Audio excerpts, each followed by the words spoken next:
dan damai sejahtera bagi saudara-saudara. Marilah kita mempersiapkan diri untuk memuliakan Tuhan Allah dalam ibadah saat ini. Ibadah minggu ini dirangkaikan dengan persiapan perjamuan kudus. Diundang kita sekalian berdiri. Marilah memulai ibadah saat ini kita memuji-muji Tuhan Allah kita dengan membaca Mazmur secara berbalasan. Bersorak-soraklah bagi gunung batu keselamatan kita. Biarlah kita menghadap wajahnya dengan nyanyian syukur.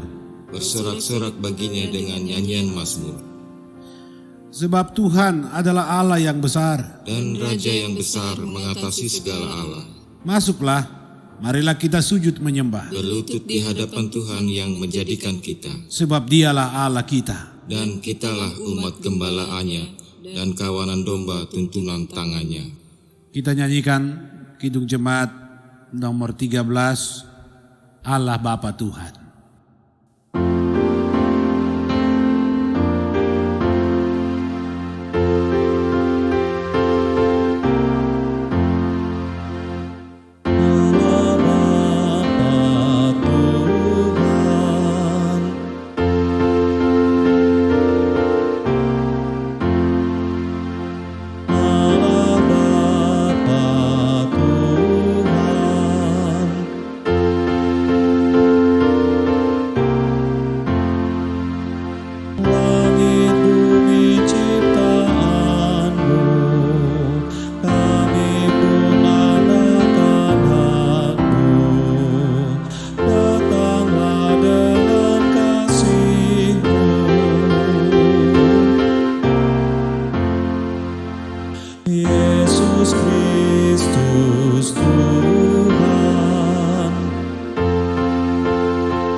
Saudara-saudara, mari kita teduh di hadapan Tuhan Allah. Kita tabiskan ibadah ini.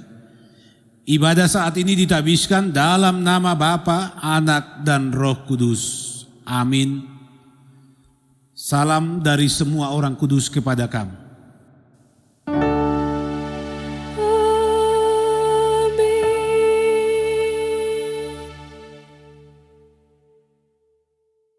Disilakan kita duduk kembali. Jemaat yang dikasihi Tuhan Yesus Kristus, mari dengarkanlah hukum Tuhan sebagaimana yang terdapat dalam Matius 7 ayat 12. Segala sesuatu yang kamu kehendaki supaya orang perbuat kepadamu, perbuatlah demikian juga kepada mereka. Itulah isi seluruh hukum Taurat dan kitab para nabi. Kidung Jemaat 19, Tuhanku Yesus.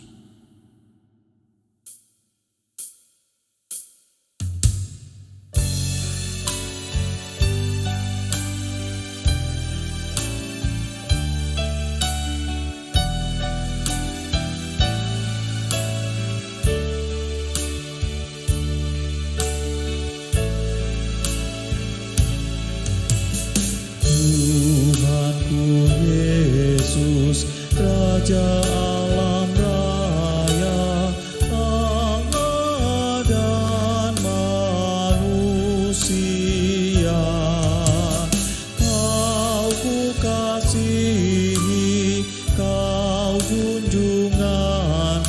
bahagiaku yang bakal.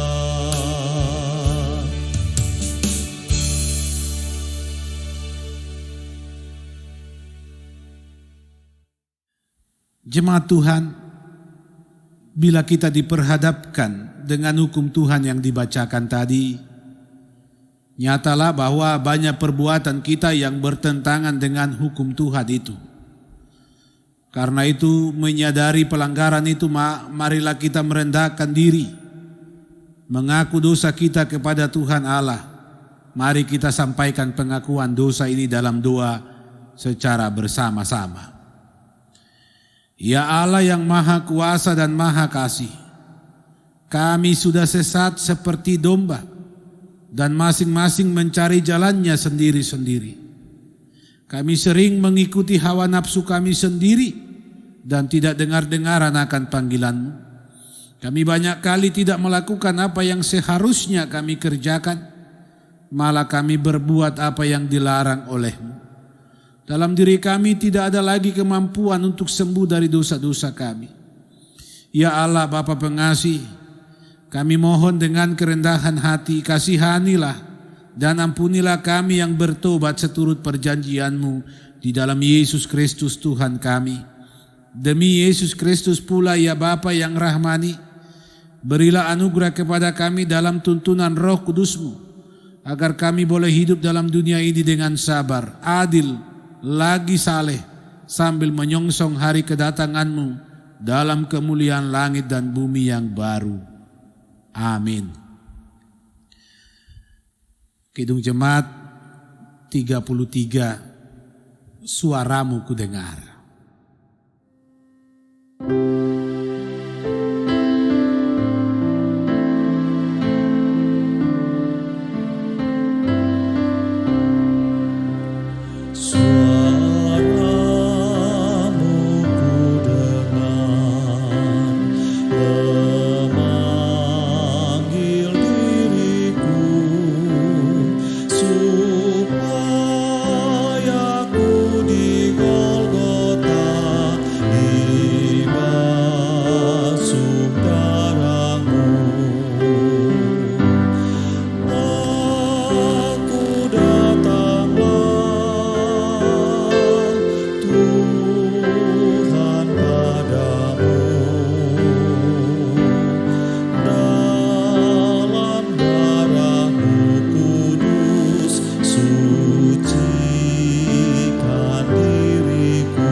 Ibu bapak saudara-saudara yang dikasihi Tuhan, marilah kita berdiri, kita menerima berita anugerah dari Tuhan Allah, bahwa sebagai hamba Yesus Kristus, saya memberitakan kepada saudara-saudara sekalian, pengampunan dosa telah berlaku dalam nama Bapa, Anak dan Roh Kudus, sebagaimana firman-Nya.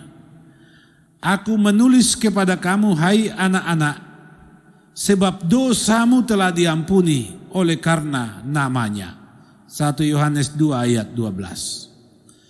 Selanjutnya saudara-saudara, dengarkanlah pula firman Tuhan sebagai amanat hidup baru, sebagaimana tertulis dalam surat Rasul Paulus kepada jemaat di Roma pasal 6 ayat 12 sampai 14. Sebab itu hendaklah dosa jangan berkuasa lagi di dalam tubuhmu yang fana, supaya kamu jangan lagi menuruti keinginannya. Dan janganlah kamu menyerahkan anggota-anggota tubuhmu kepada dosa untuk dipakai sebagai senjata kelaliman. Tetapi serahkanlah dirimu kepada Allah sebagai orang-orang yang dahulu mati tetapi yang sekarang hidup. Dan serahkanlah anggota-anggota tubuhmu kepada Allah untuk menjadi senjata-senjata kebenaran. Sebab kamu tidak dikuasai lagi oleh dosa karena kamu tidak berada di bawah hukum Taurat tetapi di bawah kasih karunia. Kita nyanyikan Kidung Jemaat 63, Tuhan karyamu sungguh besar.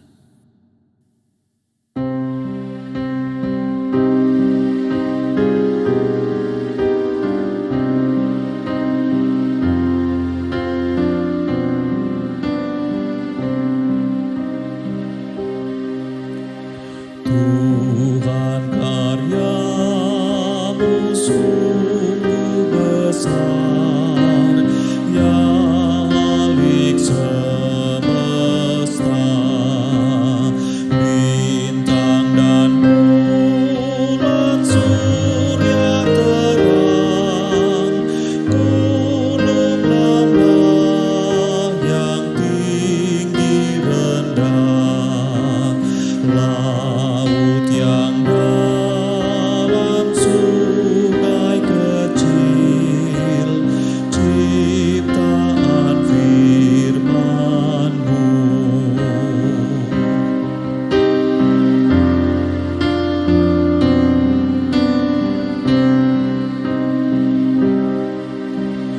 Tuhan curahkanlah kasih-Mu, lindungi umat-Mu.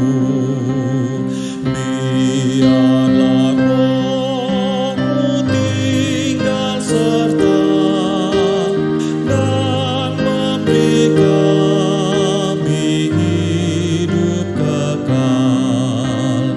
Tuhan dengarlah doa syukur, pujian padamu.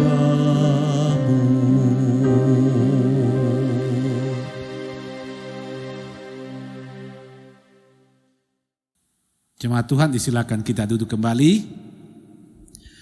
Mari kita persiapkan hati, hidup kita menerima firman Tuhan yang hendak diberitakan di tengah persekutuan ini.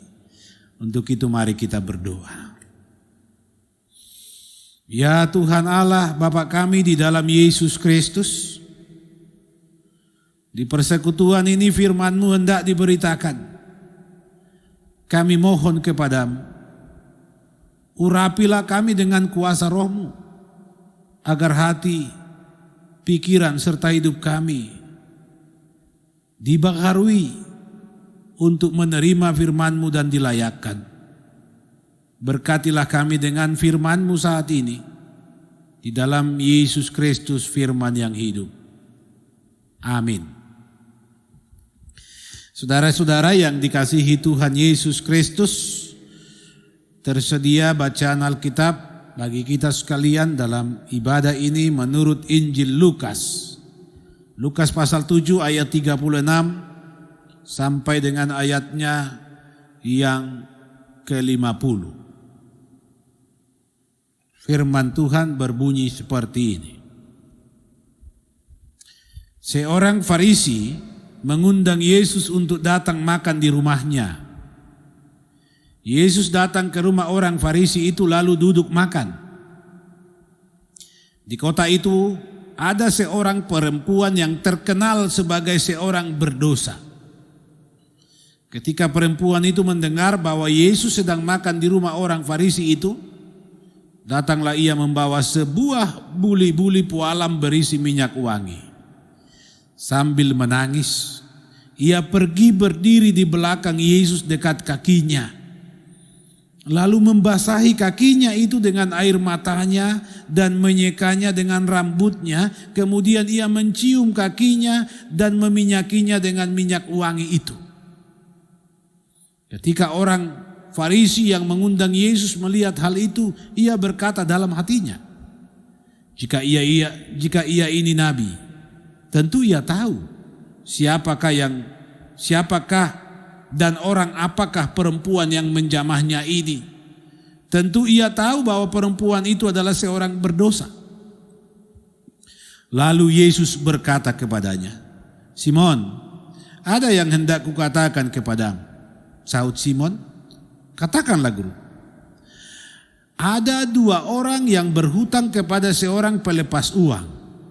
Yang seorang berhutang 500 dinar, yang lain 50. Karena mereka tidak sanggup membayar, maka ia menghapuskan hutang kedua orang itu. Siapakah di antara mereka yang akan terlebih mengasihi dia? Jawab Simon, aku kira dia yang paling banyak dihapuskan hutangnya. Kata Yesus kepadanya, betul pendapatmu itu. Dan sambil berpaling kepada perempuan itu, ia berkata kepada Simon, engkau lihat perempuan ini? Aku masuk ke rumahmu, namun engkau tidak memberikan aku air untuk membasuh kakiku. Tetapi dia membasahi kakiku dengan air mata dan menyekanya dengan rambutnya. Engkau tidak mencium aku, tetapi sejak aku masuk, ia tiada henti-hentinya mencium kakiku. Engkau tidak meminyaki kepalaku dengan minyak, tetapi dia meminyaki kakiku dengan minyak wangi. Sebab itu aku berkata kepadamu, dosanya yang banyak itu telah diampuni, sebab ia telah banyak berbuat kasih. Tetapi orang yang sedikit diampuni, sedikit juga ia berbuat kasih. Lalu ia berkata kepada perempuan itu, dosamu telah diampuni. Dan mereka yang duduk makan bersama dia berpikir dalam hati mereka, siapakah ia ini sehingga ia dapat mengampuni dosa? Tetapi Yesus berkata kepada perempuan itu, imanmu telah menyelamatkan engkau, pergilah dengan selamat. Demikian firman Tuhan. Berbahagialah setiap orang yang mendengar firman Allah dan yang memelihara di dalam hidupnya. Haleluya.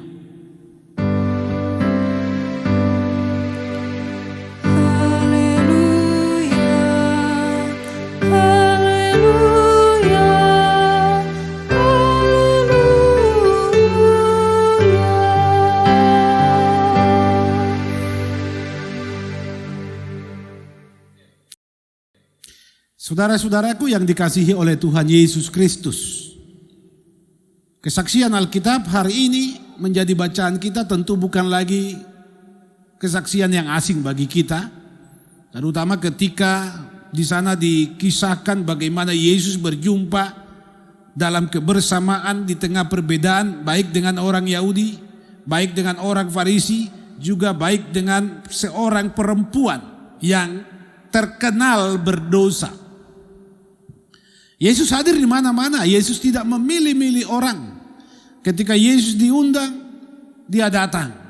Dan inilah yang mengawali bagaimana Yesus kemudian memberikan pengajaran tentang pengampunan, memberikan pengajaran bagaimana iman itu menyelamatkan. Dalam kesaksian Alkitab saat ini ditegaskan Yesus datang, Yesus diundang oleh seorang Farisi untuk makan di rumahnya. Memang Alkitab tidak mencatat apa motivasi seorang Farisi mengundang Yesus, apa tujuannya. Yang jelas bahwa kita tahu orang-orang Farisi itu bertentangan dengan Yesus, menolak Yesus, bahkan mencurigai Yesus, menyudutkan Yesus sebagai orang sesat. Tetapi aneh saudara-saudara, melalui bacaan Alkitab ini dikatakan seorang Farisi mengundang Yesus makan di rumahnya. Tidak dijelaskan apakah orang Farisi ini ingin mendengar lebih jauh tentang Yesus, ingin mengenali Yesus, ataukah ada sesuatu urusan dengan Yesus. Itu tidak dijelaskan. Tetapi yang pasti adalah bahwa Yesus hadir. Yesus memenuhi undangan orang Farisi ini, Yesus datang di sana duduk makan. Kita tahu bahwa orang Yahudi, orang Farisi itu merasa diri berkelas. Sehingga kelihatannya ketika ia mengundang Yesus, dia tidak memperlakukan Yesus laksana seorang tamu yang dihargainya. Laksana seorang tamu yang dihormatinya, bagaimana layaknya orang-orang Yahudi, masyarakat Yahudi dalam tradisi ketika mereka kedatangan tamu yang istimewa, tamu yang terhormat, tentu ada pelayanan. Biasanya saudara-saudara, kalau orang Yahudi kedatangan tamu yang bagi mereka itu penting, terhormat, yang pertama yang mereka lakukan adalah mereka akan menyediakan air di depan pintu rumahnya supaya tamu itu akan dapat membasuh kakinya. Bahkan tuan rumah itu biasanya membasuh kaki tamunya yang dianggap sangat terhormat itu. Dia difasilitasi di situ. Kemudian setelah itu akan ada pelukan, penyambutan hangat bahwa tamu ini adalah seseorang yang penting baginya. Bahkan kemudian juga sampai pada memberikan semacam apresiasi, penghormatan, itu meminyaki kepala tamu. Saudara-saudara, dalam catatan Alkitab dijelaskan Yesus datang memenuhi undangan itu, dia datang di sana makan dan duduk. Di tempat yang sama. Karena memang berita tentang kehadiran Yesus di rumah seorang Farisi dan atas undangan itu, ini tersebar berita di mana-mana di sekitar seorang perempuan. Ini catatan Alkitab saudara-saudara, seorang perempuan yang terkenal. Artinya bahwa popularitas perempuan ini yang sungguh sangat tidak baik. Perempuan dalam tanda kutip seorang berdosa, seorang yang tidak pantas untuk ada di tengah komunitas yang terhormat, ternyata mendengar berita Yesus ada makan di rumah seorang Farisi. Dan dia datang ke sana saudara-saudara. Dia datang ke sana, di sana terciptalah adegan yang sungguh menarik perhatian dan perlu untuk direfleksikan. Bapak Ibu saudara-saudaraku yang dikasihi Tuhan, dicatat dalam bacaan kita bagaimana perempuan ini datang ke belakang Yesus saudara-saudara. Dia tidak mampu memandang wajah Yesus. Dia datang di belakang Yesus, kemudian dia mengambil tindakan, dia mulai membasuh kaki Yesus. Menyekanya dengan air mata. Kemudian menciuminya. Kemudian meminyakinya. Saudara-saudara, apa yang terjadi dengan tindakan perempuan ini? Mengundang perhatian si Farisi. Yang di dalam hatinya saudara-saudara, perempuan ini seharusnya nggak layak ada bersama Yesus kalau memang Yesus itu benar nabi. Yesus harusnya tahu dan Yesus harusnya melarang perempuan ini. Ini yang ada di benak, di pikiran si Farisi. Tuhan Yesus tahu pikiran itu saudara-saudara, maka dari pikiran si Farisi itulah Tuhan Yesus membicarakan, mengajarkan dan menjelaskan semua apa yang terjadi ini. Bapak Ibu saudara-saudaraku, perlu kita pahami bahwa perempuan ini memang sadar benar dirinya adalah seorang berdosa.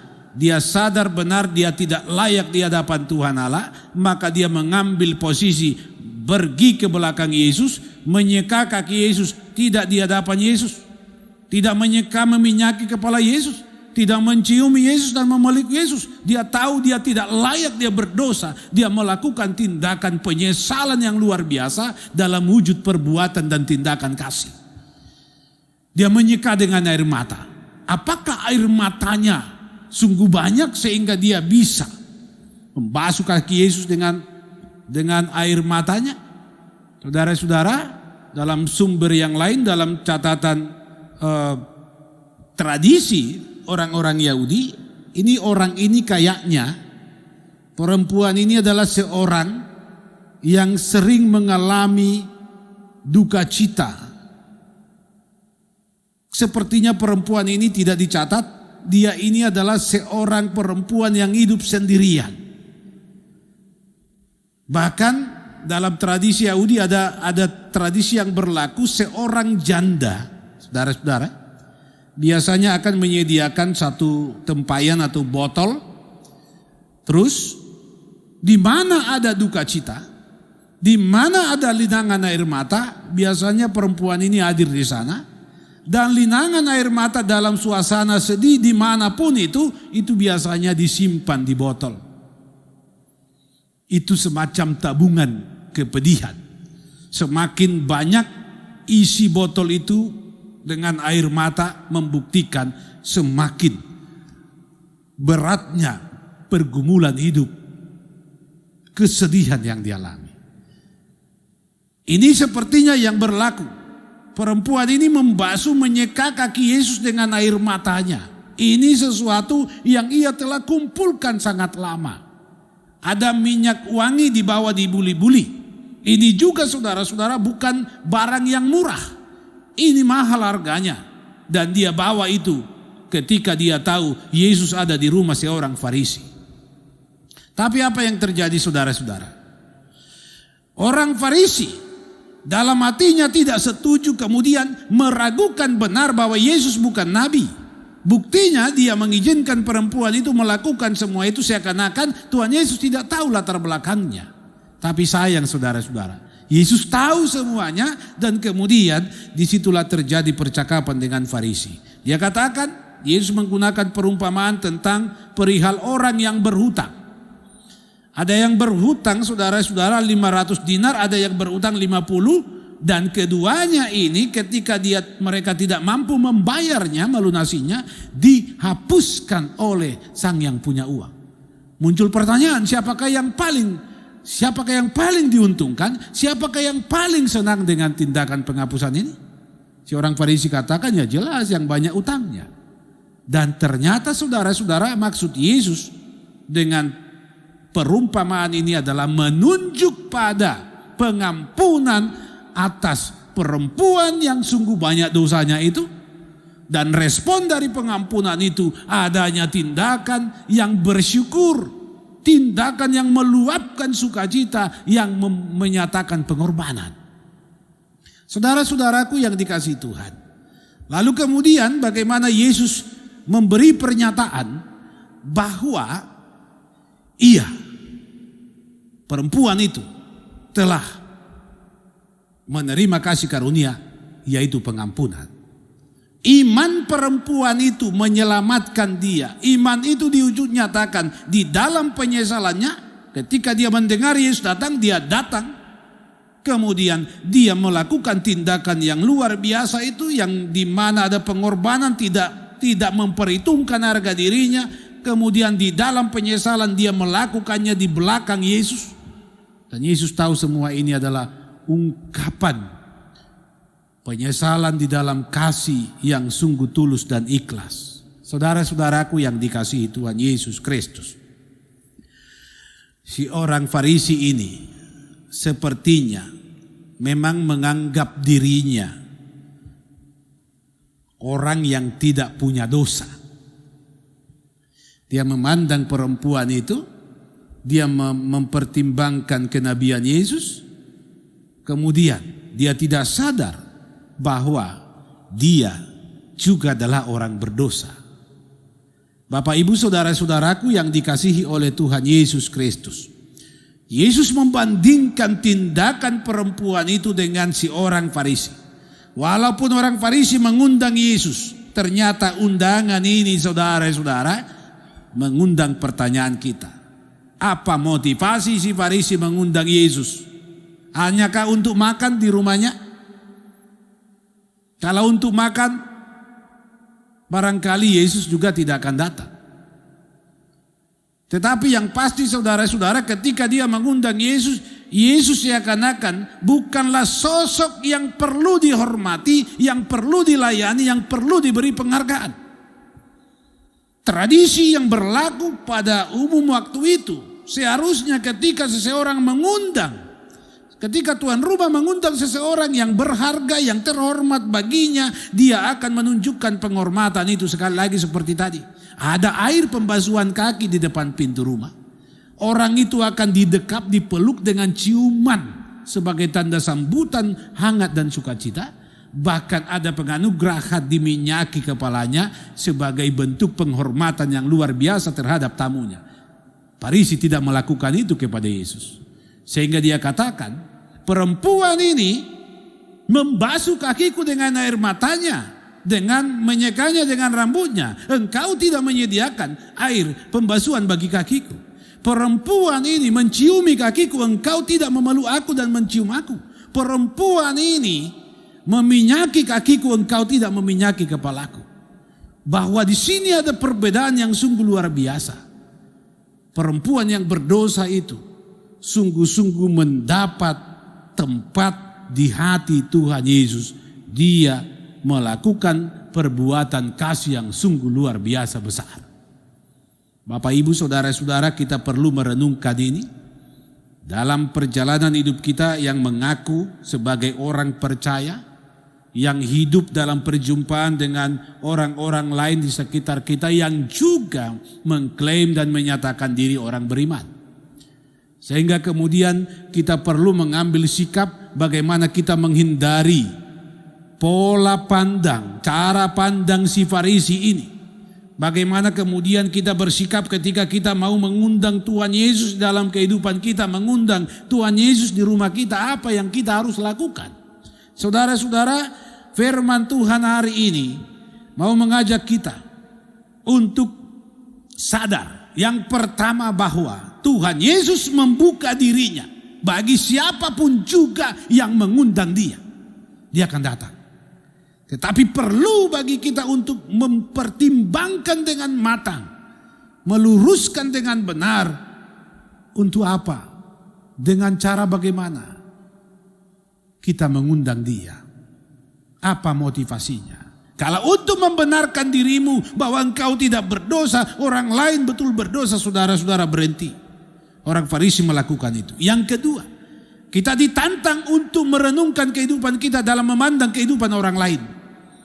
Saudara-saudara, si orang Farisi ini jujur. Memang dijelaskan perempuan ini terkenal sebagai perempuan berdosa. Tetapi si Farisi ini sungguh-sungguh memandang perempuan ini berdosa tanpa pernah berpikir dan tanpa pernah memandang dirinya siapa. Yang ketiga, saudara-saudara, kepada kita diberitakan bahwa tindakan penyesalan, pertobatan harus dinyatakan dalam wujud dan tindakan yang penuh dengan kasih, ketulusan, juga disertai pengorbanan. Jangan kita menyesal, tetapi dalam penyesalan itu tidak ada pertobatan. Jangan kita mengaku bertobat, tapi dalam proses pertobatan itu kita tidak ada pengorbanan. Saudara-saudara, perempuan ini memang dinyatakan terkenal sebagai perempuan berdosa. Dia menyesal. Air matanya menjadi bukti, dan itu bukan air mata kepura-puraan.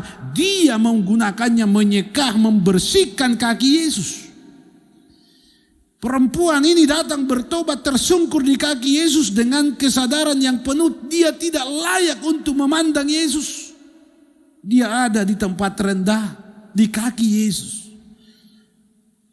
Dan di sana ada pengorbanan, saudara-saudara, ketika perempuan ini membawa buli-buli pualam yang berisi minyak wangi. Minyak wangi ini dikorbankannya untuk menghormati, memuliakan Tuhan Yesus.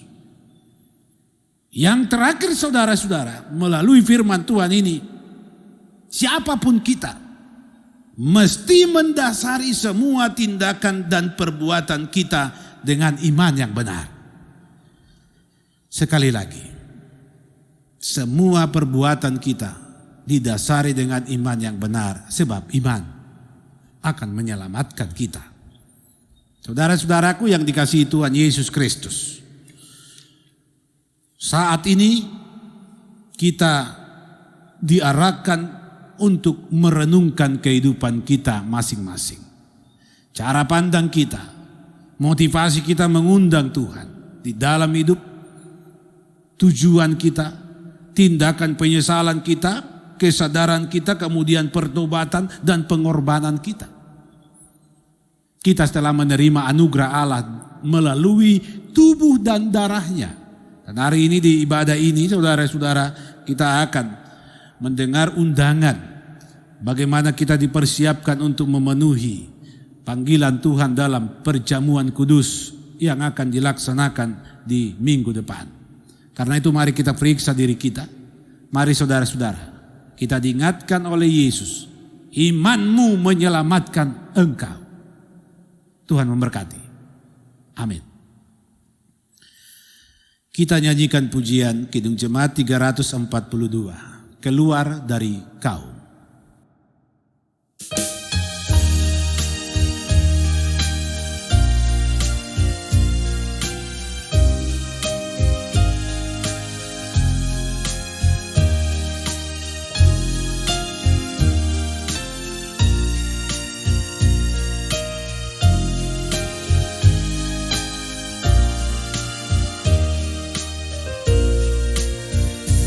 Keluar dari kaum dan rumah Bapakmu, serahkan dirimu kepada rahmat-Mu, percaya sabdanya, berjalan dengan suka ke tanah air bakar yang tertentu di muka.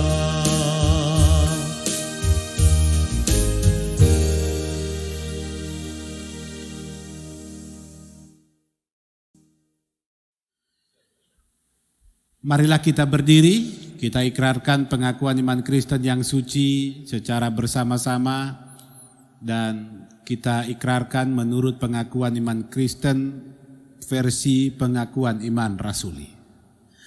Aku percaya kepada Allah Bapa yang Maha Kuasa, Khalik langit dan bumi, dan kepada Yesus Kristus anaknya yang tunggal Tuhan kita, yang dikandung daripada Roh Kudus, lahir dari anak darah Maria, yang menderita di bawah pemerintahan Pontius Pilatus, disalibkan, mati dan dikuburkan, turun ke dalam kerajaan maut, pada hari yang ketiga bangkit pula dari antara orang mati, naik ke surga, duduk sebelah kanan Allah Bapa yang Maha Kuasa, dan akan datang dari sana untuk menghakimi orang yang hidup dan yang mati.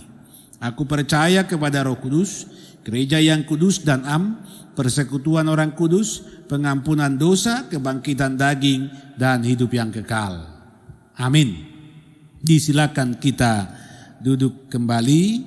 Bapak Ibu saudara-saudaraku yang dikasihi Tuhan, kita masuk pada pelayanan khusus, dalam hal ini persiapan perjamuan kudus.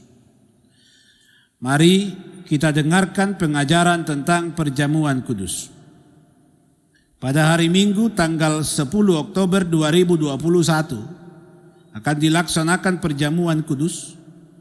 Dalam rangka pelaksanaan perjamuan kudus tersebut kita patut mempersiapkan diri. Oleh karena itu marilah kita mendengarkan pengajaran tentang hakikat dan makna perjamuan kudus sebagai berikut. Bahwa perjamuan kudus merupakan perintah Tuhan Yesus sendiri sebagaimana yang dituliskan oleh Rasul Paulus dalam 1 Korintus 11 ayat 23 sampai 26. Sebab apa yang telah kuteruskan kepadamu telah aku terima dari Tuhan, yaitu bahwa Tuhan Yesus pada malam waktu ia diserahkan, mengambil roti dan sesudah itu ia mengucap syukur atasnya, ia memecah-mecahkannya dan berkata, inilah tubuhku yang diserahkan bagi kamu, perbuatlah ini menjadi peringatan akan aku. Demikian juga ia mengambil cawan sesudah makan lalu berkata, cawan ini adalah perjanjian baru yang dimeteraikan oleh darahku. Perbuatlah ini setiap kali kamu meminumnya menjadi peringatan akan aku. Bahwa perjamuan kudus adalah salah satu pelayanan gereja untuk mewujudkan tanda dan meterai perjanjian keselamatan dari Allah bagi manusia. Bahwa perjamuan kudus adalah pelayanan yang suci. Karena itu tiap-tiap orang harus memeriksa dan menguji dirinya sendiri. Sebab barang siapa dengan cara yang tidak layak makan roti dan minum cawan Tuhan, dia berdosa terhadap tubuh dan darah Tuhan. Barang siapa makan dan minum tanpa mengakui tubuh Tuhan, ia mendatangkan hukuman atas dirinya sendiri. Bahwa perjamuan kudus adalah perayaan sukacita yang dianugerahkan dan ditawarkan secara cuma-cuma kepada kita oleh Tuhan Yesus.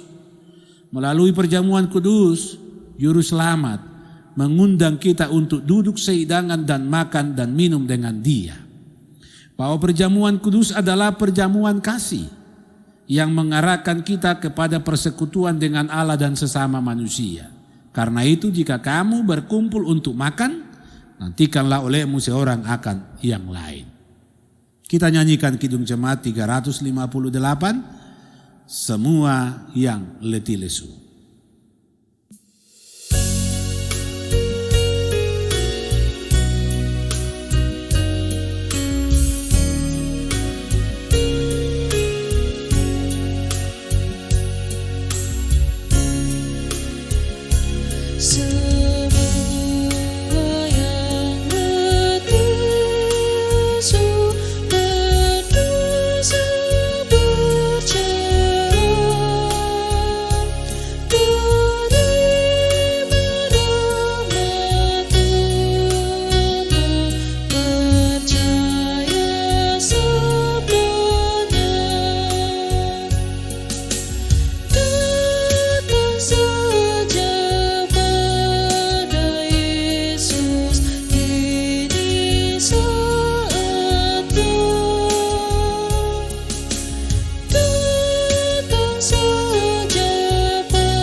Jemaat Tuhan, agar melalui perjamuan kudus kita sungguh-sungguh memuliakan Allah dan menerima berkat darinya, kita patut memeriksa dan mempersiapkan diri untuk mengambil bagian dalam perjamuan kudus tersebut.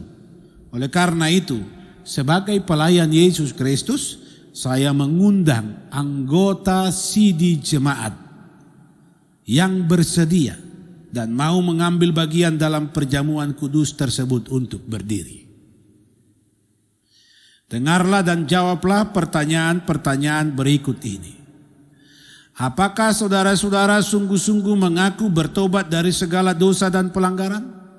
Apakah saudara-saudara sungguh-sungguh percaya bahwa Tuhan Yesus Kristus telah mati dan memberikan tubuh dan darahnya demi pengampunan dosa manusia dan seisi dunia?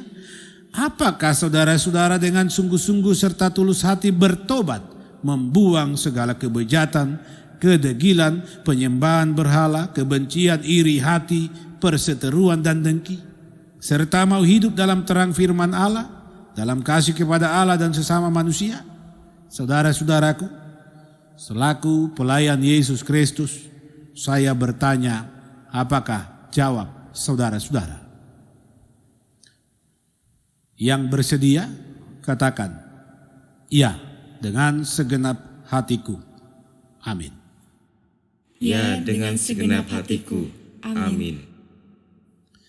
Berdasarkan jawaban saudara-saudara, sebagai pelayan Yesus Kristus, kami mengundang saudara-saudara untuk mengambil bagian dalam perjamuan kudus yang akan dilaksanakan pada hari Minggu tanggal 10 Oktober 2021 dalam persekutuan jemaat ibadah di GPID Koinonia Palu.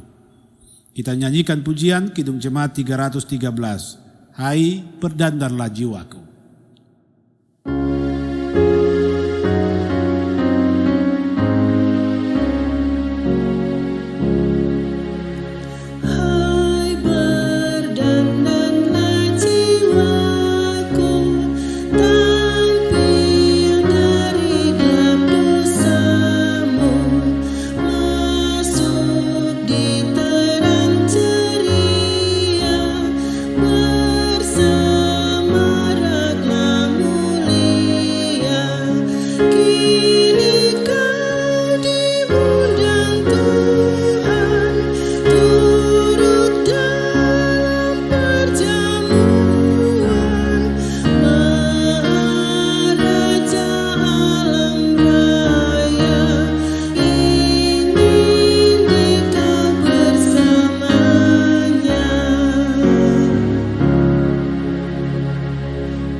Disilakan kita duduk kembali. Saatnya kita mengungkapkan syukur kita dengan memberi persembahan kepada Tuhan. Marilah dengan penuh sukacita iman kita mempersembahkan syukur kepadanya. Firman-Nya dalam 2 Korintus 8 ayat 11b sampai 12. Hendaklah pelaksanaannya sepadan dengan kerelaanmu, dan lakukanlah itu dengan apa yang ada padamu. Sebab jika kamu rela untuk memberi, maka pemberianmu akan diterima. Kalau pemberianmu itu berdasarkan apa yang ada padamu, bukan berdasarkan apa yang tidak ada padamu. Dengan pujian Kidung Jemaat 377, Sang Rajalah Gembalaku. Mari kita beri persembahan.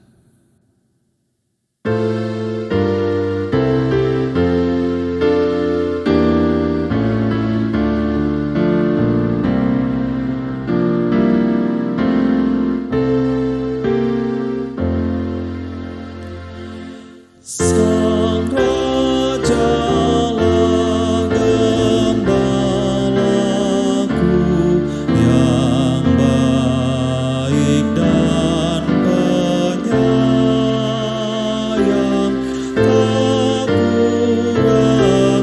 kurang aku apapun selama ku miliknya.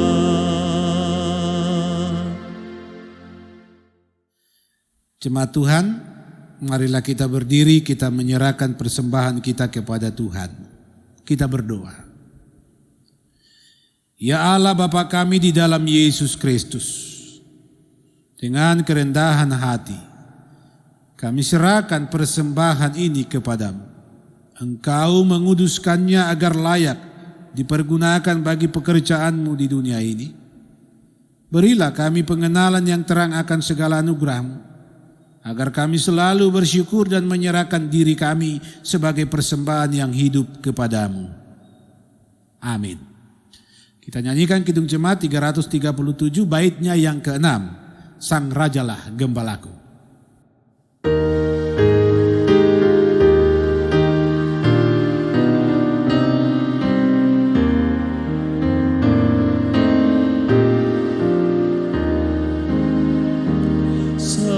Sepanjang jalan hidupku, kebaikan-Mu sertaku, kekal ku mau memuji-Mu di rumah-Mu Tuhanku.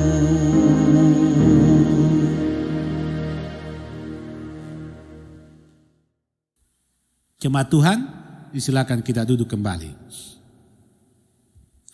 Mari kita satu di dalam doa. Kami memuliakan nama-Mu Tuhan.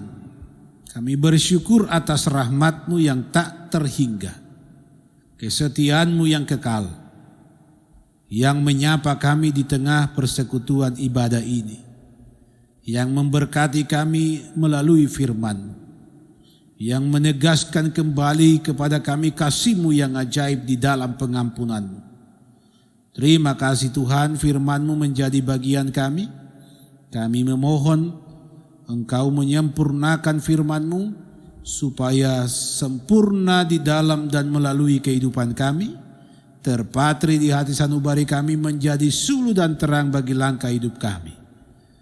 Baharui selalu hidup kami ya Tuhan, agar kami semakin mengenal Engkau dan kami sungguh-sungguh hidup di dalam iman yang benar dan mewujud nyatakannya perbuatan dan tindakan yang didasari kasih, itu akan menjadi kehidupan kami.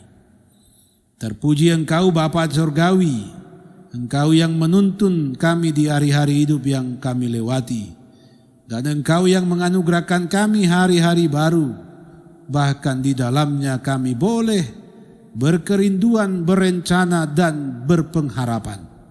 Mampukanlah kami terus diterangi oleh firman-Mu, hidup di dalam kebenaran-Mu dan mengerti kehendak-Mu, sehingga kehidupan yang kami tempuh dan jalani senantiasa di dalam kebenaran dan senantiasa di dalam kuasa kasih-Mu. Ajar kami menyerahkan hidup kami di dalam kesadaran penuh akan keberdosaan kami. Kami datang dengan penyesalan kami datang dengan pertobatan dan kami siap dalam pengorbanan. Bapa Surgawi, berkati kami sebagai pribadi-pribadi di tengah kehidupan keluarga kami. Berkati setiap persekutuan keluarga, persekutuan jemaat, baik di kolom-kolom dalam lingkup kategorial, bahkan kami di persekutuan jemaat GPD Koinonia Palu. Majelis Jemaat BPP, Panitia Pembangunan, Engkau akan memberi kami hikmat dan seluruh perangkat pelayanan. Bapa Surgawi, kami juga bersiap untuk memenuhi undangan-Mu dalam pelaksanaan sakramen perjamuan kudus di minggu yang akan datang. Mampukan kami Tuhan untuk mempersiapkan diri kami melalui kesadaran kami, menyelidiki hidup kami supaya kami diarahkan pada penyesalan, pada pertobatan, dan pada akhirnya Engkaulah yang melayakkan kami menerima anugerah-Mu di dalam persekutuan dengan-Mu di tengah perjamuan itu. Bapa Surgawi, lengkapi kami pelayan-pelayan, lengkapi kami semua yang boleh mempersiapkan itu. Dan Engkau sendirilah Tuhan Allah yang hadir di sana karena Engkau yang dimuliakan. Tolong Tuhan Engkau memberi kekuatan kepada setiap pribadi yang hari ini berhadapan dengan tantangan memikul beban berat, bergumul karena sakit berkepanjangan, bergumul karena kehilangan, karena duka cita. Bahkan ya Tuhan Allah khawatir dan ragu karena terpaan badai di dalam kehidupan. Mari Engkau jawab Tuhan. Setiap pribadi-pribadi yang datang kepadamu dengan ketulusan, dengan penyerahan diri total, kami tahu dan kami percaya sungguh di dalam Engkaulah jawaban segala pertanyaan di hidup ini. Ya Bapa di surga, kami mohon Engkau lengkapi sukacita saudara-saudara kami yang bersyukur karena ketambahan usia. Berkati saudara-saudara kami yang bekerja dalam kehidupan mereka, yang mencari nafkah melalui pekerjaan mereka di berbagai instansi, bahkan usaha mereka di rumah-rumah mereka. Berkati anak-anak kami Tuhan dalam meraih masa depan dan impian, dalam tumbuh kembang mereka. Tolong ya Tuhan Allah, naungi kami dengan sayap kasih-Mu di tengah kami terpisah dengan suami, istri, anak-anak, orang tua kami. Engkau Tuhan memeluk kami erat karena sesungguhnya damai sejahtera-Mu akan menjadi bagian kami ketika kami di dekapan-Mu.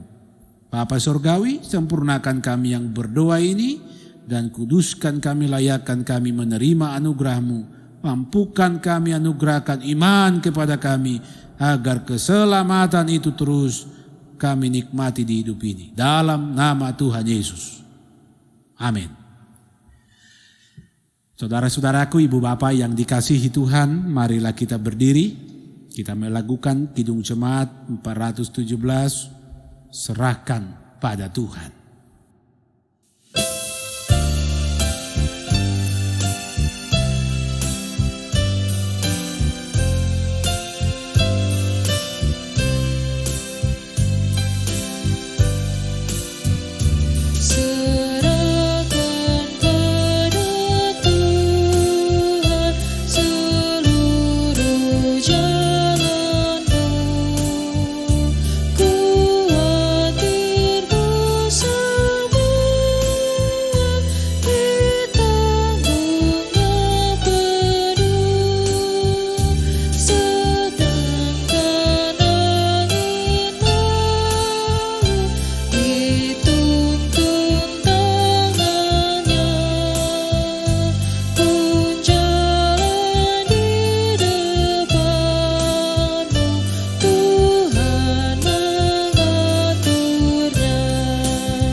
Marilah, arahkanlah hidupmu kepada Tuhan.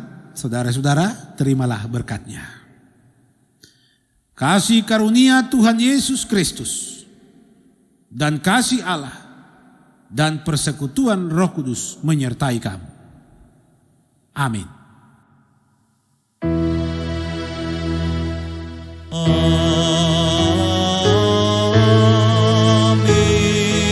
amin, amin.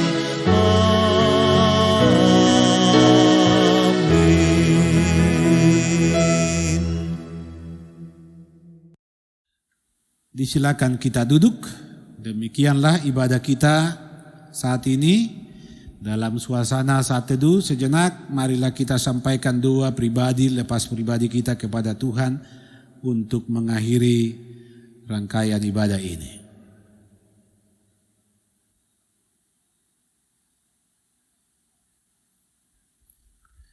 Saudara-saudara, atas nama Majelis Jemaat GPD Koinonia Palu, kami yang menyediakan liturgi virtual ini mengucapkan selamat hari Minggu. Tuhan selalu menyertai saudara. Shalom.